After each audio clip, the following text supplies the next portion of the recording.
Hello, my dear student. I hope you all are good and doing your study at your home. In previous class, we have discussed about exercise 11E, question number 1 and 2. In those questions, we see that how an equation will form and which are equation and which are not. कौन से equation है और कौन से नहीं है, इसके बारे में हमने देखा था. और कैसे स्टेटमेंट से how to made an equation from a statement से कैसे हमने, ठीक है, इक्वेशन बनेगा, इसके बारे में देखा था. Now we will proceed with question number 3. Question number 3 is write a statement for each of the following equations. What is it mean? It mean that आपको एक इक्वेशन दिया जाएगा, उसको स्टेटमेंट में कन्वर्ट करना होगा. अभी तक आपको स्टेटमेंट दिया गया था और उसको आपने इक्वेशन बनाया था, but now you are given an equation and the question is asking about to made an statement. Made a statement बनाने के लिए बोल रहा है. ठीक है, so let's start question number 3. First one is, the first equation is 3x plus 5 is equal to 16. 3x plus 5 is equal to 3x plus 5 is equal to 16. तो इसका स्टेटमेंट क्या हो सकता है? स्टेटमेंट लिखने के लिए सबसे पहले आपको क्या करना होगा, ठीक है, आपको इस इक्वेशन को रीड करना होगा कि इसमें हुआ क्या है. उसमें वेरिएबल आपको ढूंढना होगा कि कौन से वेरिएबल पे ये इक्वेशन फॉर्म हुआ है, और उसी वेरिएबल के अकॉर्डिंग में अपना स्टेटमेंट हम क्या करेंगे, लिखेंगे. ठीक है, तो इसमें हमने वेरिएबल देखा, ये पे x है, x के अलावा कोई वेरिएबल नहीं है क्योंकि हम सिंगल वेरिएबल के बारे में ही रीड कर रहे हैं. तो हमारा वेरिएबल x है. अब इस x के साथ क्या हुआ है, ठीक है, तो x में आप देख रहे हैं कि x का 3 टाइम्स हुआ है एंड देन उसमें 5 ऐड हुआ है और तब जाकर के 16 वो बना है, इज इक्वल टू 16 के वो हो रहा है. ये x 16 कब हो रहा है, जब इसका 3 टाइम्स हो करके 5 इसमें ऐड कर रहे हैं. बस इसी को आपको क्या करना है, स्टेटमेंट में लिख देना है. अब स्टेटमेंट क्या हो सकता है, स्टेटमेंट आप ऐसे लिख सकते हैं कि द सम, अगर प्लस है तो आप सम का यूज कर लीजिए. The sum of 3 times the sum of 3 times x and 5. किसका सम है, 3 टाइम x और 5 का सम है. तो हमने लिख लिया 3 टाइम्स x एंड 5 इज 16. और ये किसके इक्वल है, तो 16 के इक्वल है. आप उसको लिख सकते हैं इज इक्वल टू 16 या इज 16, ऐसे भी आप लिख सकते हैं. You can write it also. So this is your answer. The sum of 3 times x and 5 is 16. कि सम 3x x के 3 टाइम्स यानी 3x एंड 5 का सम यानी 3x plus 5 is equal to 16 है. ये हमने स्टेटमेंट लिख दिया. I hope you all understand very well. Now, the next one is y minus 3 is equal to 7. Second one, y minus 3 is equal to 7. Okay? So, which one is variable here? You can see that y is a variable. Y is a variable and 3 and 7 are constant. Equal sign के दूसरी तरफ 7 है तो हमें 7 लाना है. y के साथ ऐसा क्या हुआ, what happened with the y, then it is going to convert 7, कि वो 7 में कन्वर्ट हो रहा है. क्या हुआ उसमें, 3 माइनस हो गया. तो आप लिख सकते हैं minus means subtract. So you can write it as the sum. You can write it also difference. Plus means sum, addition, minus means difference, subtraction. You can write it as कि the subtraction of y and 3 is equal to 7, or you can write it as the difference the difference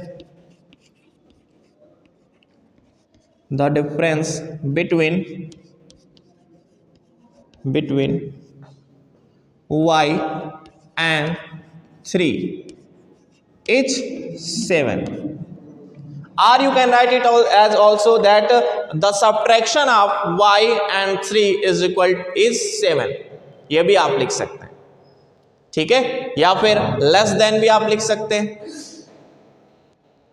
okay, now the third one is t upon 7 is equal to 3.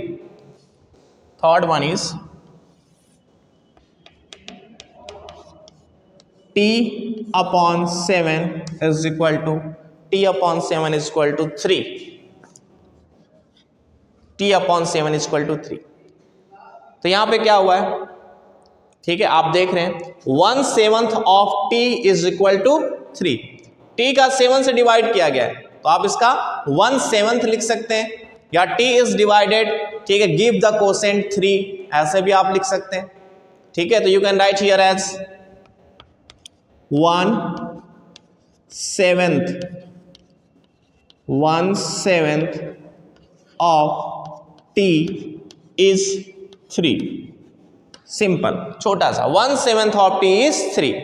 t का 1/7 किया गया है, यानी 7वां हिस्सा लिया गया, 7th part लिया गया है, जो कि 3 के इक्वल है, ठीक है.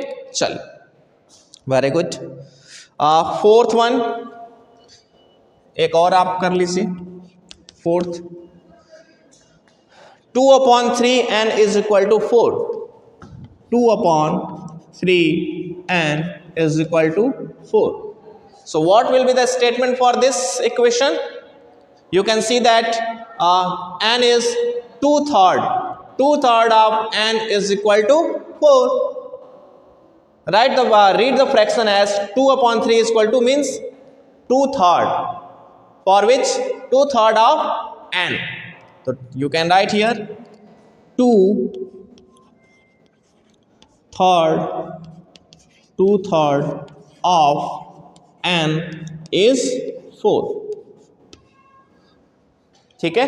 अब आप कहेंगे यहाँ पे आपने 1/7 लिखा था, यहाँ पे 2/3 कहाँ से आ गया? तो you can see here that numerator is 2, here is numerator is 1.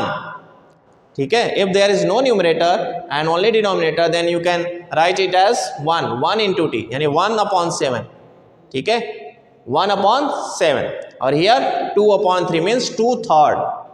If it is 2/7, then it will be called 2/7. ठीक है. In fraction chapter you already read about this, you already know about this. आप इसके बारे में जानते हैं. 2/3 of n is 4. Next 2 question आप homework में करेंगे, ठीक है. Now question number 4. Question number 4, everybody read.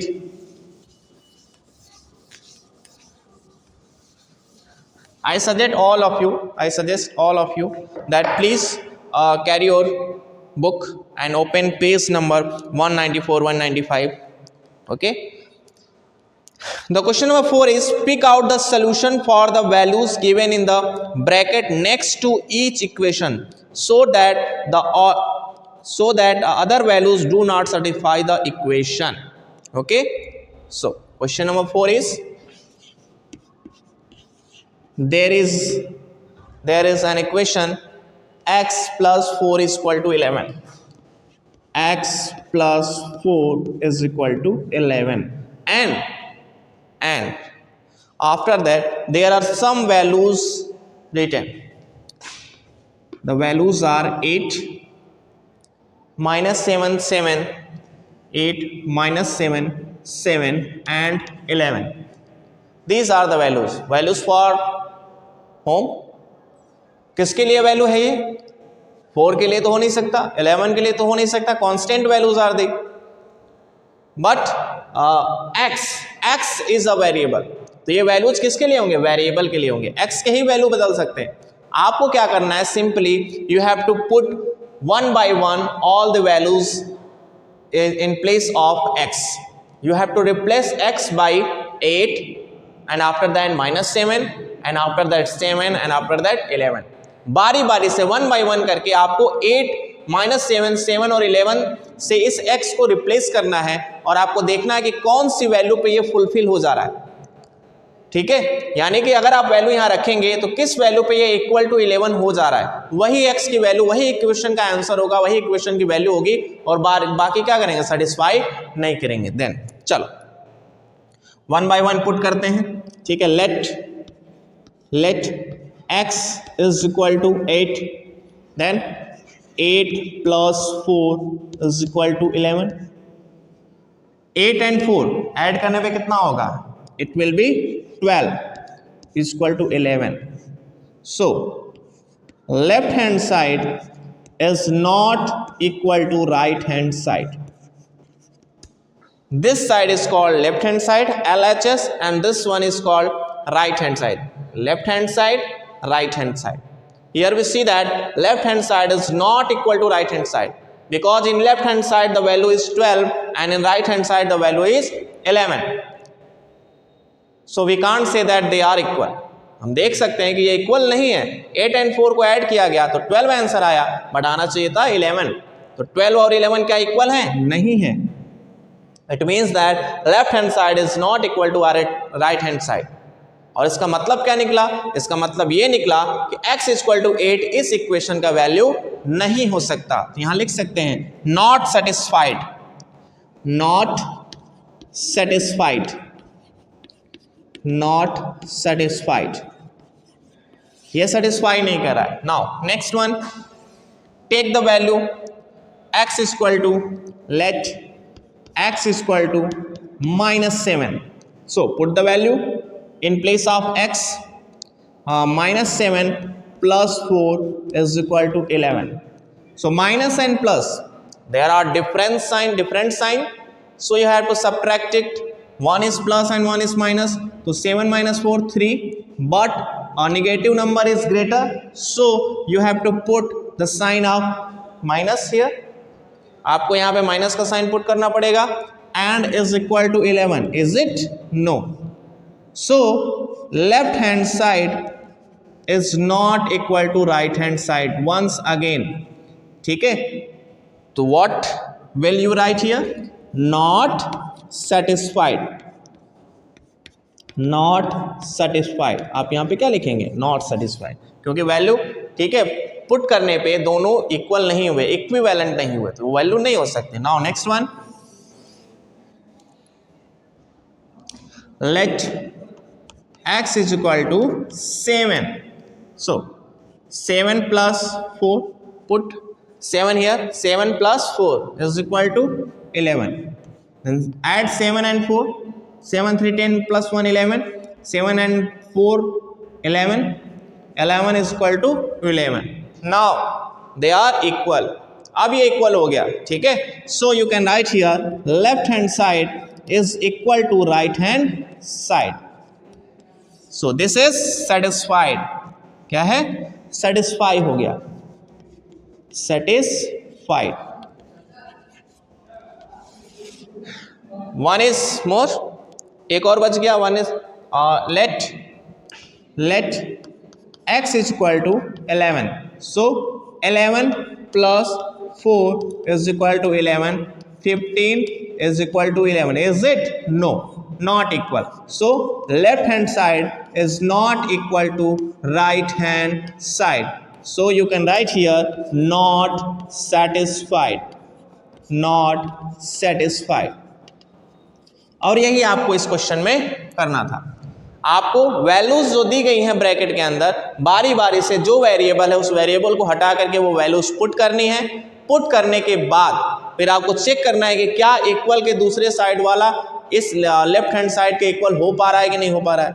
अगर लेफ्ट हैंड साइड और राइट हैंड साइड इस तरह से इक्वल हो गया, देन आप लिख देंगे सेटिस्फाइड, यानी कि इस इक्वेशन का आंसर क्या होगा, 7 होगा, क्योंकि 7 पे ये सेटिस्फाई कर गया। ठीक है, तो so answer for this equation will be 7। और ये सारे सेटिस्फाइड नहीं थे क्योंकि लेफ्ट हैंड साइड और राइट हैंड साइड इक्वल नहीं हो पा रहे थे। सो you can write here not satisfied, not satisfied, not satisfied. Understood? Okay, so I hope this is enough for today. Tomorrow we will discuss more about this and we will solve question number 5 also. ठीक है, so please note down the homework. In your homework, do question number 3, 5th and 6th. 5 and 6 are question number 3, and question number 4. Question number 4. There are 3 questions remaining, 2, 3 and 4. So you can solve all 3, 2 and 4. Okay, this will be your homework. Okay, thank you class.